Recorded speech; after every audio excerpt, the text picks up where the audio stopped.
es psicóloga infantil y hoy pasa consulta con nosotros. Silvia, ¿qué tal? Buenas noches. Hola, muy buenas noches. Oye, ¿hay realmente más casos? ¿El acoso escolar o infantil está creciendo? Pues yo creo que si nos fijamos a la vista de los datos que arrojan las últimas estadísticas, pues parece ser que sí. Tradicionalmente pensábamos que era en torno a un 10-20% de los alumnos de primaria y cuando hablábamos de secundaria en torno a un 5-10%. Pero fíjate, yo he recogido los datos del último informe de UNICEF, en el que se preguntan a más de 40.000 estudiantes de la ESO, y un 33,6% sí que está diciendo que está viendo casos de acoso, o bien directamente en su aula, o que los ha vivido o los ha visto en un pasado en su instituto. Es un dato muy, muy alarmante. ¿Cuál es el perfil? No sé, si puede haber un denominador común, una definición más o menos común de los agresores. Pues lo primero que tenemos que pensar es que hay muchísimas diferencias individuales, que incluso cualquier persona en un determinado momento puede tener una conducta agresiva hacia otro. Entonces tenemos que tener mucho cuidado, porque no es que exista un perfil diciendo estos son, ¿no? Que hay veces que incluso vamos a tener muchos chicos y chicas que ellos previamente han sido víctimas, se han metido con ellos, y ¿qué es lo que han hecho? Bueno, pues su estrategia es: para que se dejen de meter conmigo, ahora yo me paso a ser también agresor. No, hay que tener cuidado con esto. Pero sí bien es cierto que estamos hablando de chicos y de chicas que no son asertivos, es decir, no saben decir las cosas respetando a los demás, sino que utilizan estrategias violentas para resolver los conflictos, e incluso llegan a justificar la violencia en las relaciones. Además, suelen tener una baja capacidad de autocontrol y baja tolerancia a la frustración. Entonces, cuando las cosas no salen como a ellos les gusta, bueno, pues se suelen enfadar bastante y pueden perder los nervios. Y hay muchos chicos y chicas, cuando trabajas con ellos, que te cuentan que también es una fórmula, lo utilizan para tener un estatus social y para poder tener frente al grupo, y que utilizan ese acoso y que utilizan el meterse con los demás para utilizarlo como una especie de ascensor social y poder subir en el escalafón, por así decirlo. Te he preguntado por ese denominador común de los agresores. ¿Y de las víctimas, Silvia? Bueno, pues la víctima también tenemos que pensar que, como siempre, pueden ser todos, ¿vale? Todos en un determinado momento pueden llegar a ser víctimas.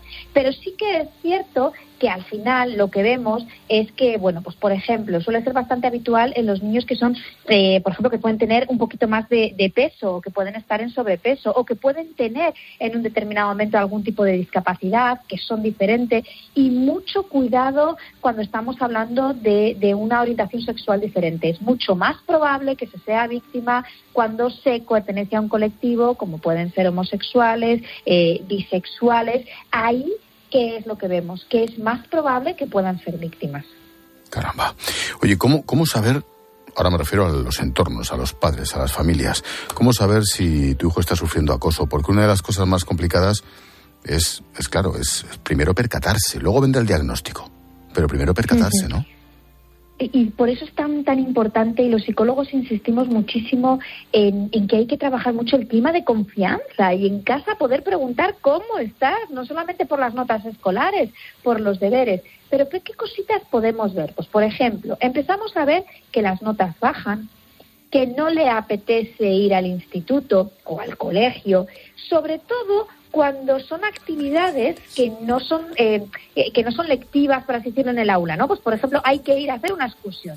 La excursión, justo, que es cuando no hay profesores vigilando, es cuando más nerviosos se ponen y más te están diciendo que no quieren ir. Empezamos a ver también una serie de cambios. Pues, por ejemplo, a nivel de apetito, puede ocurrir que les veamos muy inapetentes y que dejen de comer, o todo lo contrario, ¿no? Que tengan ahí un poco ese hambre emocional y vemos que empiezan a comer de forma obsesiva. Les vemos con un bajo estado de ánimo. También podemos ver dificultades para conciliar el sueño, que les cuesta mucho dormir. O sea, en definitiva, al final, ¿qué es lo que vamos viendo? Pues pequeños rasgos de que no están bien, no les vemos que estén contentos, no les vemos ahí un poco que estén ahí motivados. Entonces, es cierto que todo esto que estamos diciendo pueden ser síntomas de muchas cosas, pero bueno, en el momento en el que notemos algo, vamos a preguntar y vamos a investigar y a ver exactamente qué es lo que está ocurriendo. Claro, aquí Como dice José Antonio Marina, la educación y los problemas, en este caso, son cuestión de la tribu entera. Hemos hablado de los agresores, hemos hablado de las víctimas, de las familias y el cole, porque todas se quejan de que el cole no reacciona como esperaban. Es que yo creo que esta es la clave, y muchas veces cuando hablamos la importancia que tiene que hay que cortar el acoso, hay que trabajar con todo el aula. Hay una parte que es fundamental, que es lo que tradicionalmente se han llamado los testigos mudos, es decir, el resto de compañeros que lo están viendo y lo están permitiendo, que muchas veces por miedo a no sea que me lo hagan a mí, o porque a veces incluso se normaliza la violencia, que esto también es muy grave, no se atreven a decirlo. Por eso es tan importante, para poder trabajar en la prevención, trabajar toda la parte emocional con todo el grupo, que todo el grupo entienda cuáles son las emociones que yo puedo estar sintiendo, que pueden sentir mis compañeros en un determinado momento, y no por fomentar ningún tipo de falta de respeto. Y en el momento en el que se vea que hay una falta de respeto, que lo puedan decir.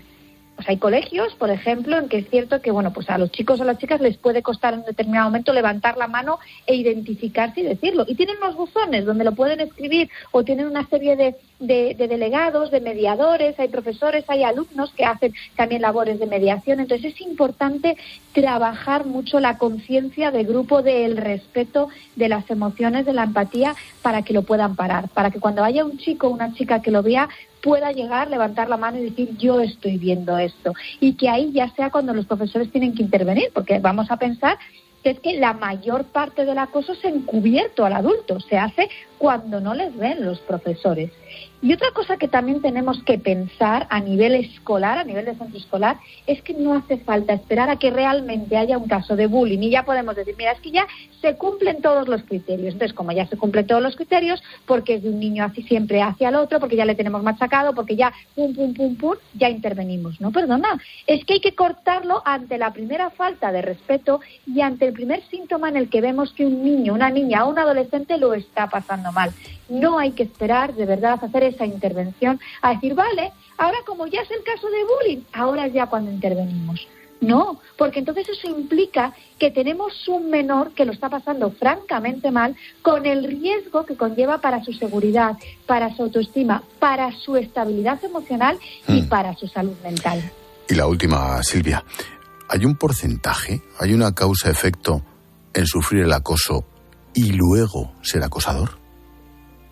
Pues sí que es lo que vemos, que es cierto que hay un porcentaje importante de chicos, pues por ejemplo, ¿no? Te digo los datos que nos dan del informe de UNICEF, en el que nos decía que un porcentaje bastante importante, casi la mitad, habían sido previamente ellos los que habían recibido pues burlas, insultos por parte de sus compañeros. Entonces, al final, ¿qué es lo que estamos viendo?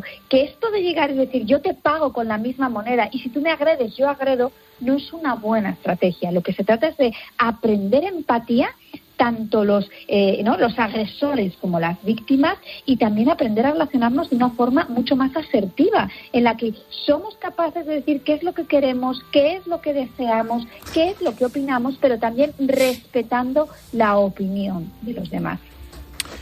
Pues estemos atentos. Imagino que también los medios, ahí tenemos cosas que hacer, seguro que sí. Silvia Álava, psicóloga, gracias por la consulta, como siempre. Gracias a vosotros. Buenas noches.